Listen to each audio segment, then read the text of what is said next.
Hello everyone and welcome to Bug Lover 27. Okay, this is going to be my millionth time saying this, but I'm going to say it again. We're doing another math video. Believe it or not, I'm not the greatest person at math, but at this rate, I might as well be a math teacher. Anyway, let's get back on track. Today, I'll be talking about mortgage, renting versus buying, and all that good stuff. To high schoolers, I'm going to be honest, they should have been teaching this stuff in school, but they didn't. So here's a fun-ish way to understand and learn it. So what is the premise of this video? Well, I'll be taking the average pay rate of the job that I aspire to have in the future.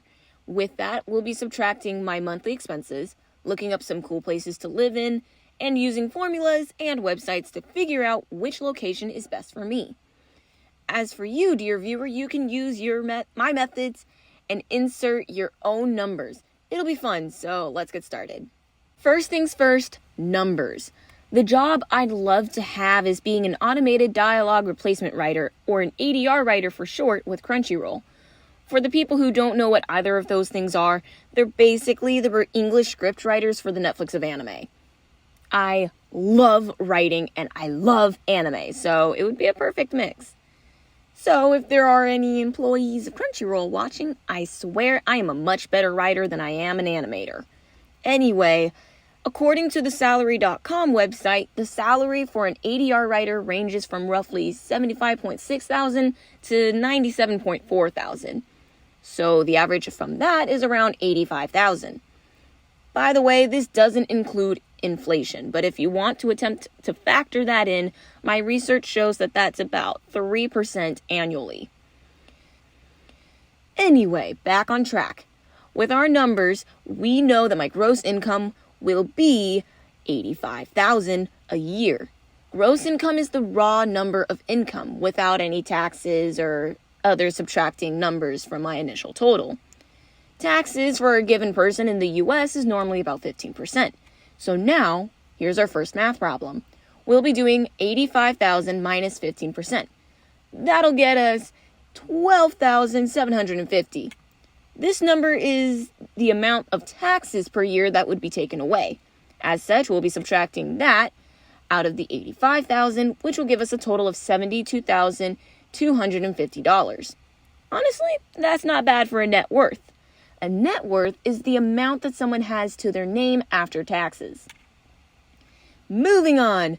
Personally, the monthly expenses for me are about $812. So multiplying that by 12 for a year, my yearly expenses are going to be about $9,740, making my total amount that I have left over to be $62,510. $5,209 a month. Now, while that's a nice number, it doesn't leave very many options in the real world aside from renting. So I'll show you later what we're going to hypothetically do to get around the mediocre numbers, but realistically, I like having cushion money, meaning that I'll be assuming that I stay where I am for about 2 years to save up some more. To save you from the boring additional math, we'll be having $125,020 to begin with. Awesome. We have our starting numbers, so now we can move on to the fun part, finding a place to live. Doing the hard part already, but I wanted to show you the cool part of this site. You may not have heard of it. It's called Zillow. This site is known for helping people with finding homes, rentals, other living spaces in any area. It's really cool and I like messing around with it.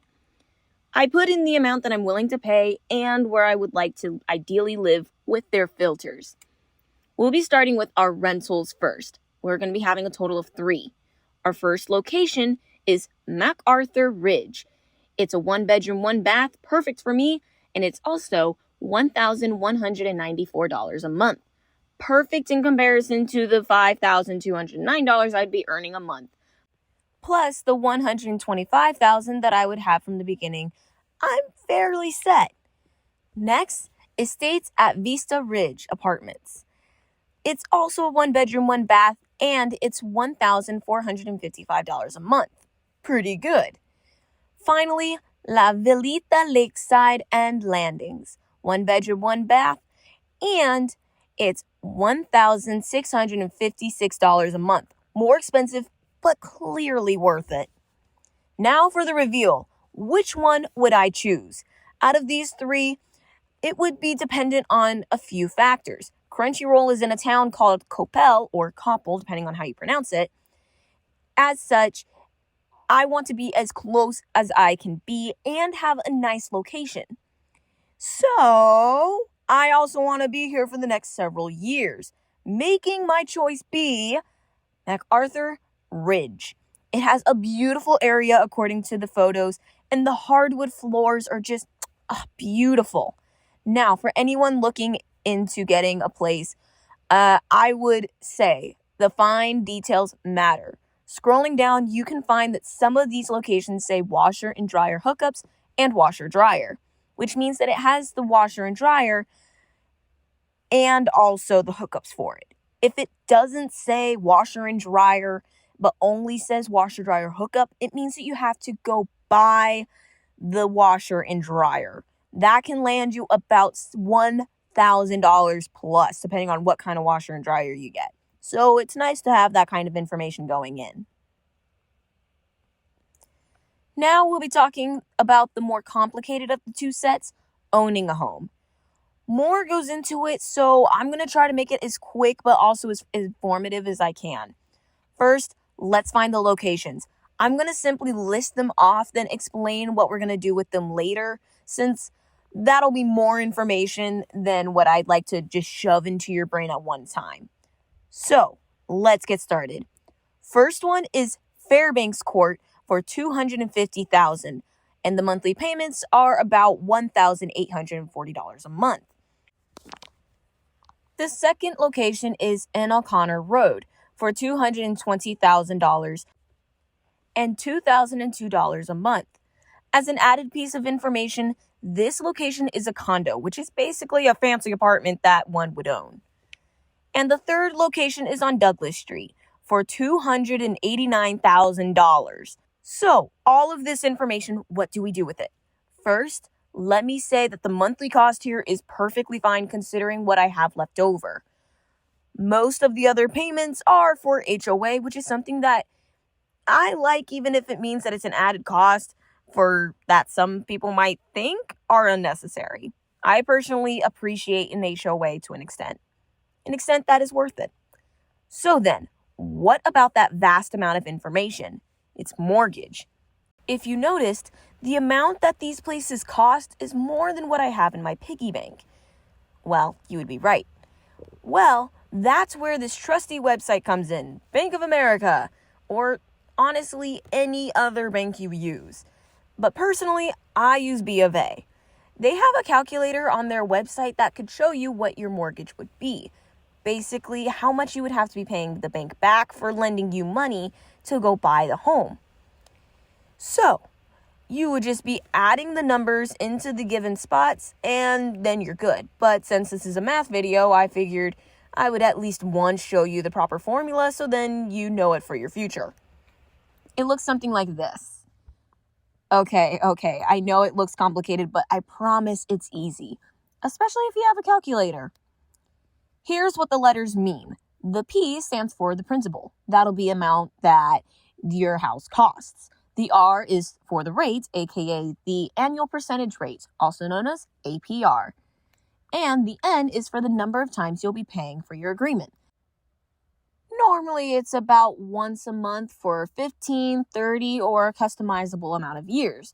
But of course, that can depend on how much you pay per month. I couldn't tell you why this formula is formulated like this, so please don't ask. But also, very important to know that every bank is different.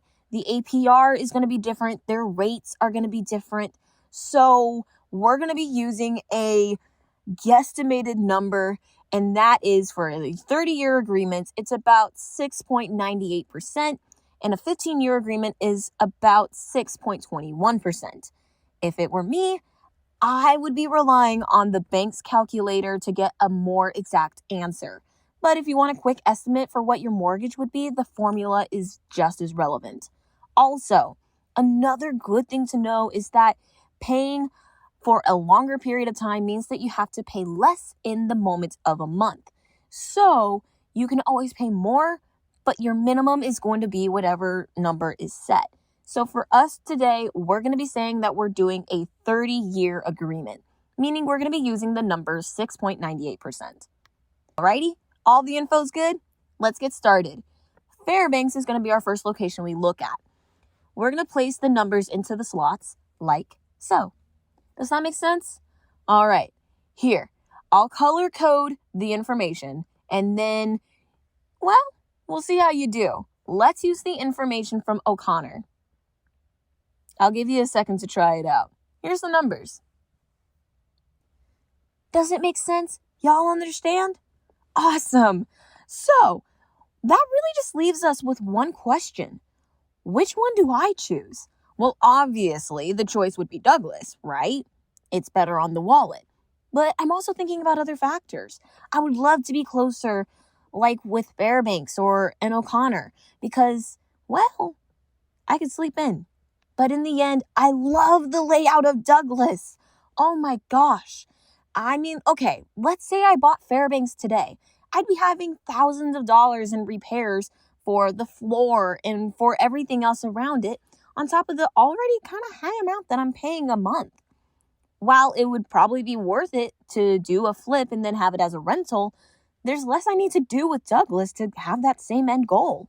So even if it's going to be 20 minutes away from Crunchyroll, I want to go with Douglas Street. So that leaves the last question of today, the most interesting one. Which one am I choosing? MacArthur Ridge as a rental or Douglas Street to own? Let's list out the pros and cons. While renting will be much cheaper per month, it's really only by a couple $100s if you're looking at it. So for the longevity of my choices here, I'd rather go to Douglas Street for my forever home. Plus, look at this patio. The renovations I can do here is amazing. Some fixer-upping, and I can have family get-togethers, and it could be a selling point for when I choose to have it as a rental. For those reasons, I would love to invest in Douglas Street. And hey, can I bother you with one more piece of exciting information? Okay, before I mention that you would just have a minimum of whatever our numbers are going to be. So, what if I went past it? If I'm going to be owing about $149,880 over the span of 30 years, and I added an extra $500 to the mix of the monthly payments, I would be giving them about $1,333 a month, leaving me with $3,060 a month to survive on. And again, that's after paying all of my bills, so I could be traveling to see family, buy nice things for those I care about, whatever I may want without having to worry too much. And that doesn't even include saving money on the side for even bigger projects I want to start. I'll rant about those in another video. But right now, aside from the bigger numbers, why would I want to pay more monthly? Well, one, it's going to be better on the credit score. A credit score is essentially your report card about your money spending and giving back habits. So pretty nice to have those numbers being higher, since it's kind of like saying you got an A+ for doing your homework on time and going above and beyond. Not only does it help out with credit score, it can also cut down the number of years I'm having to pay back. So if we're starting with 30, but I pay more, which means I'm closer to my quote unquote due date, I'm cutting that number from 30 to 10 years. Isn't that just incredible? Well, that's that. If it were you, which would you choose? Place your thoughts down in the comments below and let me know what you think I should have my next video be on. I highly enjoyed sharing something with you guys that I'm actually pretty passionate about. And I'm serious, I love writing. So if you want to read some of my work, they're up on Wattpad for the moment under the pen name R.L. Robinson. They're going to be going to Barnes & Noble as soon as I'm finished with my professional books. But of course, I'll be putting updates here as they come. If you're wanting to see some of my more cringy writing that I wish I didn't put on the internet, you would find those under this account channel name. I hope this video was helpful and informative. I found this project to be an amazing eye-opener. And of course, while it doesn't cover everything, nonetheless, I hope it was a gateway to you being able to better understand the complicatedness that is buying or renting.